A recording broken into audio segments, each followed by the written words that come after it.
उन्होंने देखा, उनसे पूछा तो देविया देवियों ने बताया कि तुम्हारा जो पिता है राजा दक्ष एक बहुत बड़ा यज्ञ कर रहे हैं, उसमें आमंत्रित किया है। तो देवी सती के मन में भी जिज्ञासा हुई, मुझे भी पिता का यज्ञ में जाना चाहिए। जाकर के भगवान शिव से आग्रह किया। भगवान शिव ने कहा बिना आग्रह का नहीं जाना चाहिए, उसे में अपमान होने का भय रहता है। ऐसे भी तुम्हारा पिता जो यज्ञ कर रहा है ये मेरे ही प्रतिशोध के कारण कर रहा है, मुझे अपमानित करने के लिए कर रहा है, वहां जाना उचित नहीं होगा। एक बार पहले देवताओं ने एक यज्ञ किया था, उसमें ब्रह्मा विष्णु शिव को मुख्य अतिथि बनाया था, सर्वोच्च पद दिया था। तो उसमें दक्ष राजा सबके बाद में आया। सभी देवताओं ने ब्रह्मा विष्णु शिव को श्रेष्ठ आसन दिया था। दक्ष राजा को यह सहन नहीं हुआ, ये शिव जी को क्यों श्रेष्ठ आसन में बैठाया। शिव जी उनका जमाई था। दक्ष राजा का 60 कन्याएं थी। 13 कन्याओं का विवाह कश्यप मुनि के साथ में हुआ था और सबसे छोटी कन्या का विवाह सती का विवाह भगवान शिव के साथ में हुई थी। इसलिए भगवान शिव दक्ष राजा के जमाई लगते हैं। दक्ष राजा ने सोचा कि सभी देवता उठ करके मेरा स्वागत किए, इस शिव उठ करके मेरा स्वागत नहीं किया। तो इसलिए दक्ष बहुत सारा गाली गलौज करने लगा। कहा स्मशानवासी हैं, मुंडों की माला पहनता है, सर्पों का आभूषण धारण करता है, भभूति लगाता है, इसका कोई माँ बाप भी नहीं है। बहुत गाली गलौज देने लगा। नंदी भृंगी क्रोधित होकर के दक्ष राजा को बोले कि तुम्हारा मस्तक गिर जाएगा, तुम्हारा प्रतिष्ठा चली जाएगी। भगवान शिव का जो निंदा करता है उसका मान हानि होता है, उसका पतन होता है। भगवान शिव क्रोधित नहीं हुए, नंदी भृंगी को समझा करके बोले कि चलो यहाँ से, उस जगह को छोड़ के आ गया।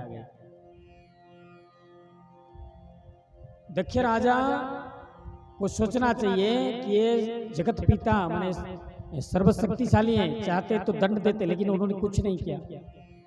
लेकिन ये अभिमान बस एक बार दोबारा फिर से यज्ञ कराने लगा, भगवान शिव को अपमानित करने के लिए। सबको बुलाया, भगवान शिव को नहीं बुलाया। तो भगवान शिव मना करने के बावजूद माता सती बार बार जाने की इच्छा व्यक्त करने लगी। अंत में भगवान शिव ने जाने की अनुमति दी और साथ में नंदी भृंगी कुछ शिव गणों को भेज दिया। उन शिव गणों के साथ में देवी सती दक्ष राजा के महल में गई, यज्ञ में सम्मिलित हुई। वहां पर उनकी माँ और बहन उनका आदर किए। पिता ने तो बड़ा ही अपमान किया, शिव का निंदा करने लगा। शिव निंदा को सती सह नहीं पाई। पहले तो प्रेम से समझाने का प्रयास किया, जब पिता नहीं माने तो कहने लगी जो भी व्यक्ति भगवान शिव का निंदा करता हो, अगर सामर्थ्य हो तो उसका जीवा काट लेना चाहिए, या तो उस जगह को छोड़ के चला जाना चाहिए। और मेरा जन्म आपके औरस में हुआ है, इसलिए मैं अपना ये शरीर को अब रखूंगा ही नहीं रखूंगी। ऐसा कह करके देवी सती ने यज्ञ का अग्नि में अपना शरीर को जला दिया, नष्ट कर दिया। नंदी भृंगी उस यज्ञ को भंग करने के लिए चाहा, तो वहां दक्ष के जो पुरोहित थे भृगु ऋषि ने अपनी मंत्रों शक्ति के द्वारा यज्ञ रक्षक देवताओं को आवाहन करके रोक दिया।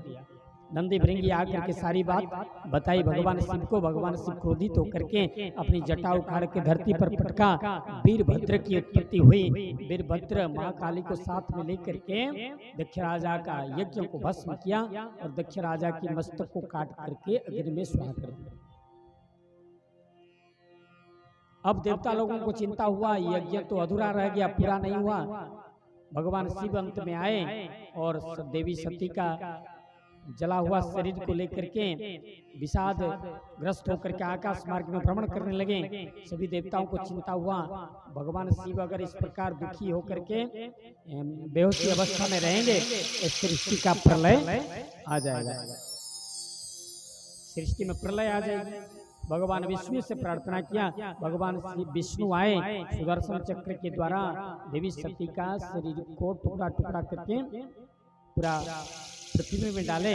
पृथ्वी में उनका शरीर का अंग जहाँ जहाँ पड़ी वहाँ शक्ति पीठ बन गए। जैसे बिहार में कात्यायनी पीठ है, कामाख्या पीठ है, विराजा पीठ है, एक पीठ तो पाकिस्तान में अभी पड़ रहा है शक्ति पीठ, वहाँ भी कुछ है। देश विभाजन हो गया ना, तो कुछ शक्तिपीठ विदेश में भी रह गया। तो अंत में भगवान शिव को होश आया और सभी देवता भगवान शिव का स्तुति किए। फिर भगवान शिव ने उस यज्ञ को पूर्ण किया। दक्ष राजा के मस्तक पर बकरे का मस्तक लगाया गया। इसलिए जो व्यक्ति मैं करता रहता है ना, वो अगला जन्म में बकरी बने की संभावना रहती है। मैं माने समझ गया, अभिमान, मुझसे बड़ा कोई नहीं है, मैं धनवान हूँ, मैं बलवान हूँ, मैं सामर्थ्यवान हूँ, है ना।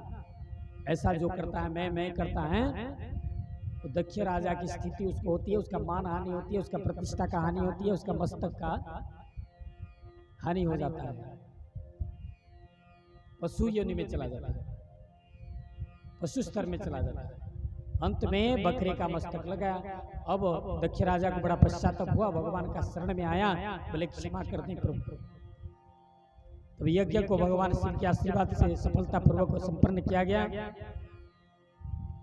तो ये देवी के शक्ति पीठ बन गए 108, और कोई बताते हैं कि 64, दोनों ही सही है।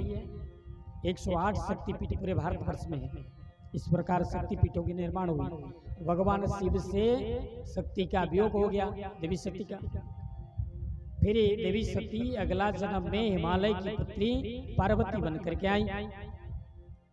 और बचपन में देवर्षि नारद आए हिमालय राजा के पास में। उन्होंने पार्वती माता की हस्तरेखा देखी और पार्वती को बताई कि आपका पति स्वयंभू भगवान शिव होंगे।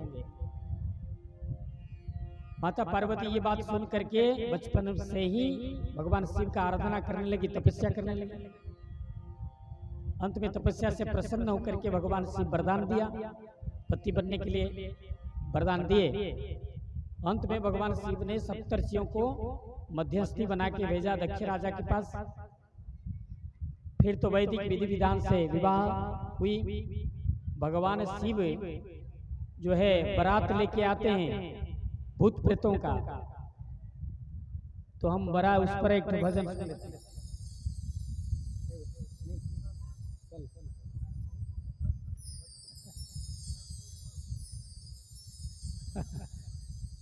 तो इस प्रकार शिव जी का विवाह संपन्न हुआ।